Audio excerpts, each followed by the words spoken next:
ఈరోజు దేవుని వాగ్దానము మార్కు సువార్త 11వ అధ్యాయము 24వ వచనము.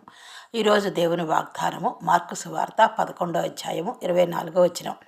ఏమని సెలవిస్తోందంటే ఆయన వాగ్దానము, అందుచేత ప్రార్థన చేయనప్పుడు మీరు అడుగుచున్న వాటిని ఎల్లను పొంది ఉన్నారని నమ్ముడి.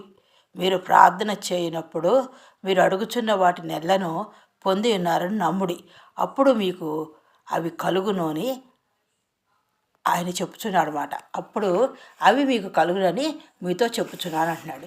అప్పుడు అవి మీకు కలుగునని మీతో చెప్పుచున్నాను అని దేవుని వాక్యం యేసు ప్రభు వారు సెలవిస్తున్నారన్నమాట మార్కు సువార్తలో.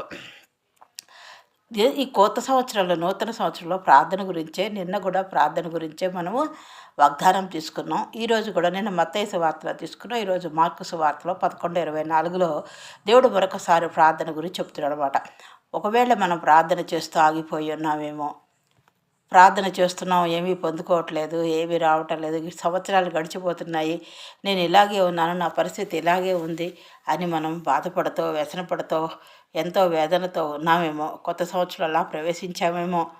అందుకే దేవుడు నొక్కి మరొకసారి చెప్తున్నాడు, ప్రార్థన చేయనప్పుడు మనం ప్రార్థన చేస్తున్నాం, పొందామని నమ్మమంటున్నాడు.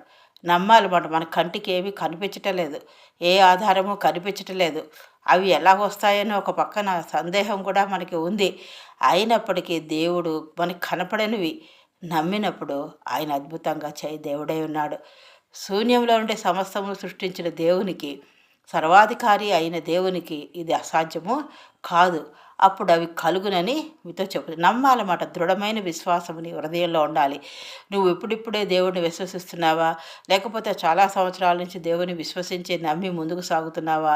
అయినప్పటికీ కొన్ని జరుగుతున్నాయి, కొన్ని జరగట్లేదు, ఏళ్ళు గడిచిపోతున్నాయి, సంవత్సరాలు జరిగిపోతున్నాయని బాధపడుతున్నావా? ఎందుకు నేను ఈ సంవత్సరం, పోయిన సంవత్సరము అలాగే అయిందని చింతపడుతున్నావా?